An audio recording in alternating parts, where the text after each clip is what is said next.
Je dis que une des définitions de l'architecture que je connais, c'est l'architecture et la pétrification d'un moment de culture. C'est une définition qui en vaut une autre. Ça ne suffit pas à tout dire, mais ça veut dire qu'à chaque moment, l'architecture doit être située. L'architecture est une question de situation d'abord dans le temps. On doit faire l'architecture de son temps. C'est aussi idiot de vouloir faire l'architecture du futur que de faire celle du passé. Il faut faire celle d'aujourd'hui et être conscient qu'une architecture doit prendre en compte le passé et qu'on doit fabriquer à chaque fois l'évolution de ce passé qui crée le présent et avec des objectifs qu'on pourrait appeler utopiques. L'utopie étant une sorte de petite lumière à l'horizon vers laquelle on se dirige et qui peut être très utile de ce côté-là. Mais par contre, l'architecture, c'est pragmatique. C'est ici, maintenant, hic et nunc, comme on dit. Et donc, il faut mettre en place toutes les stratégies qui permettent de faire muter, de transformer la matière urbaine qui a été mise là trop vite, trop mal, en un peu plus d'un siècle. Là. Ce déménagement du territoire à l'échelle planétaire, il faut savoir ce qu'on en fait. Et pour ça, il faut aller dans tout ce qui est interférent. Il ne faut pas garder les choses en situation.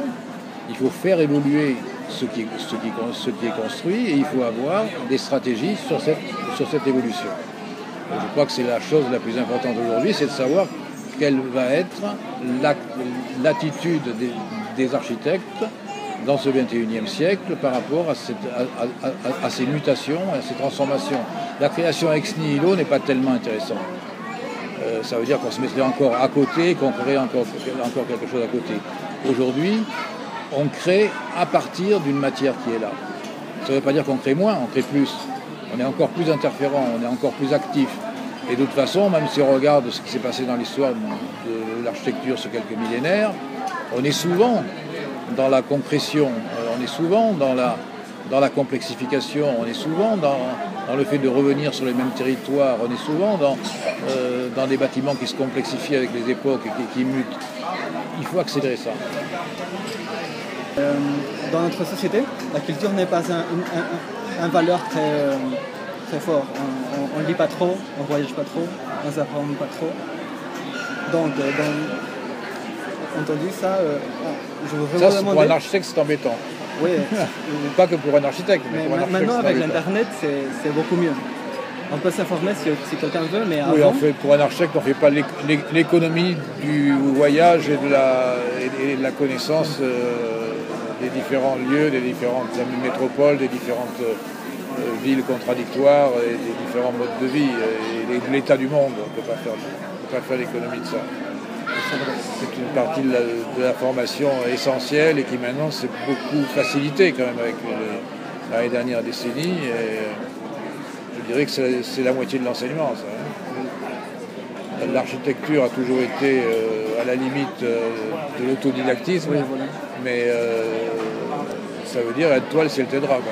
C'est quoi ? Aide-toi, le ciel t'aidera, on dit en français.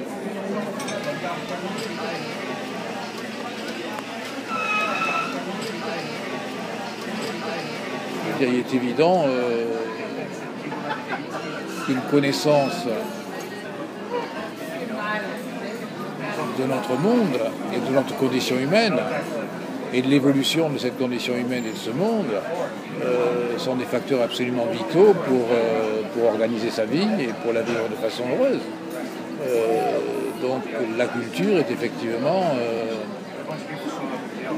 quelque chose de plus en plus incontournable, je dirais. D'ailleurs, ce terme culture demande à être redéfini, puisqu'on a toujours la culture de ce qu'on vit. Mais si on reste chez soi, si on ne lit rien, et si on ne sait pas trop ce qu'on fait là, si on se contente de végéter, de vivre et de dormir, la culture sera un tout petit peu limitée. Donc on peut considérer que ce monde facilite l'accès à beaucoup d'informations. On peut considérer aussi que ce qui se passe avec Internet permet un échange d'informations qui souvent bypass les censures politiques et permet au monde entier d'être au courant à peu près de ce qui se passe de l'autre côté. ce qui est à mon avis un grand progrès, mais permet aussi de partager très très vite un certain nombre d'informations et d'aller les chercher. Donc il y a une accélération d'une certaine forme de culture, livresque avant, objectivée, qui sera accélérée par les nouvelles conditions contemporaines. Maintenant, la culture, c'est pas uniquement ça. C'est l'art de vivre ensemble, c'est l'art d'appartenir à une communauté vivante, c'est enrichir les lieux que l'on vit et être enrichi par eux, c'est participer aux aventures de notre époque, et ces aventures sont souvent créatives, sont souvent liées à des désirs d'occuper sa vie et je dirais, la correspondance qui est mise entre nos vocations et ce qu'on sait en faire. Donc, oui, nous vivons dans une civilisation qui facilite la culture et où la culture peut aider à vivre.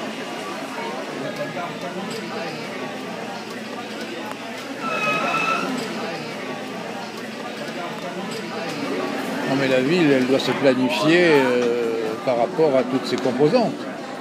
Et finalement, habiter, c'est pas uniquement un appartement. On habite une ville, on habite un quartier, et la façon d'habiter, c'est habiter son appartement, habiter sa rue, habiter les équipements de son quartier, habiter sa ville, et considérer que tout ce qu'on va partager fait partie de l'acte d'habiter. Donc finalement, on peut considérer qu'un musée, c'est une partie, qu'une bibliothèque, c'est une partie de son appartement, au sens large. Et que finalement, la ville doit être constituée comme un grand appartement, et qu'un appartement doit être à sa façon urbain. Donc c'est dans ce rapport-là que le rapport à la culture doit être compris aussi. On appartient à une société, on n'est pas seul. Même si on vit à la campagne, on peut y appartenir de plus en plus, grâce à ces échanges d'informations, grâce à la facilité aussi de communication au sens physique. Donc nous faisons partie d'un monde d'échanges, et dans ces échanges, on doit s'enrichir dans tous les sens du terme, si c'est possible.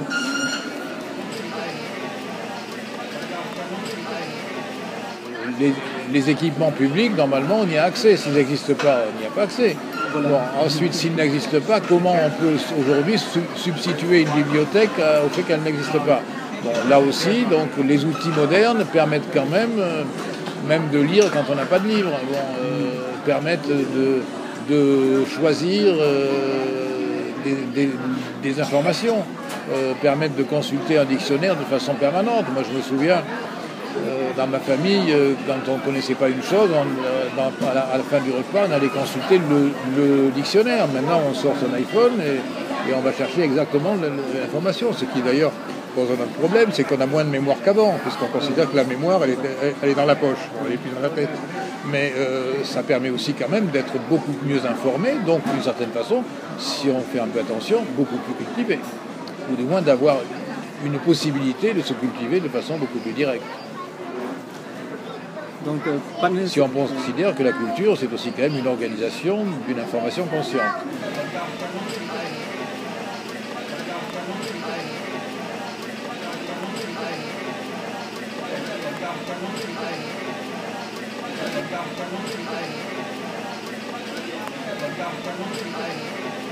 C'est très bien ça, bravo, je vous félicite. On voulait vous demander, oui. Voilà, vous avez mes félicitations. Un petit message. Je pense que nous, on va se diriger vers quelques petites manifestations du côté de notre pays aussi, parce que notre métier est de plus en plus bousculé, méprisé, et que finalement la planification urbaine se fait aussi dans les pires conditions, que les entreprises ont pris le pouvoir, les ingénieurs aussi, et que finalement la dimension humaniste des villes et stratégique des villes n'est plus prise en compte, et que l'architecture est bafouée. Et l'architecture, c'est pas l'architecture en soi, ça veut dire la façon de pouvoir vivre une ville, la façon de pouvoir s'épanouir dans sa vie, dans sa ville, dans son quartier, chez soi, est tout à fait pénalisée par la technocratie et et pas une vision politique qui est complètement avec des œillères, complètement bornée, quoi.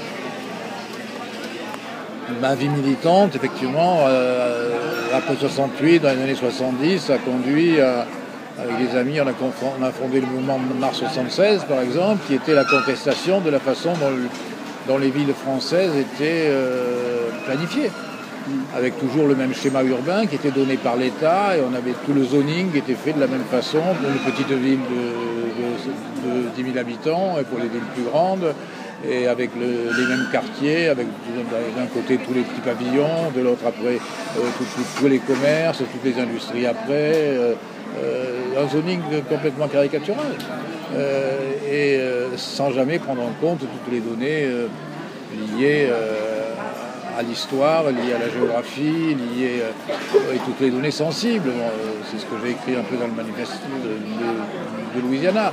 Mais il faudrait quand même un jour que la planification urbaine prenne en compte des paramètres sensibles et que les règles puissent devenir sensibles. C'est un véritable oxymore aujourd'hui, une règle sensible. Et qu'on puisse à chaque fois imaginer des stratégies qui sont à l'échelle des différents territoires. Et qu'il faut considérer aussi que l'architecture, c'est un aménagement de l'espace à toutes les échelles. Et pas considérer que la grande échelle est réservée aux technocrates et aux économistes et aux ingénieurs qui sont ceux des infrastructures et des techniques primaires. Je crois que les grandes décisions d'orientation urbaine et de modification de la métropole, maintenant, doivent être prises dans un esprit hyper stratégique qui correspond à l'analyse des situations existantes et à la mise en place de mutations.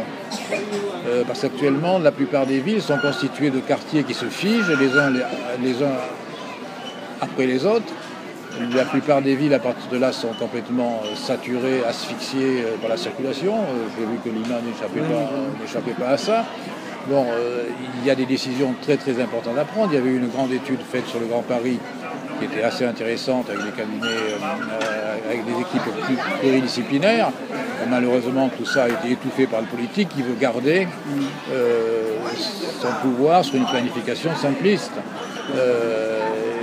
Ça, il faut vraiment se battre contre ça, et il faut que l'architecte retrouve sa dimension initiale et sa vocation, qui est celle d'organiser l'espace, c'est son rôle social par rapport à des données objectives, économiques, fonctionnelles et culturelles. Et justement par ces problèmes politiques entre un maire et l'autre, il y a des plans à grande échelle qui sont pas faits, pas continués. Il n'y a pas de continuité à ce niveau politique. On essaye un peu de s'éloigner de la politique pour être pas nommé. Non, mais malheureusement, dans la politique actuelle, l'urbanisme et l'organisation de la ville a très peu d'importance, du moins en France ou en Europe. C'est jamais un sujet pour les élections. Les sujets pour les élections sont toujours liés au taux de chômage, à l'évolution de l'indice économique des salaires les plus bas, à des notions maintenant écologiques qui devraient faire partie du patrimoine commun et qui sont ridiculisées. Donc les vrais enjeux stratégiques urbains ne sont jamais, pour le moment, des enjeux électoraux fondamentaux. C'est une chose qui devrait changer.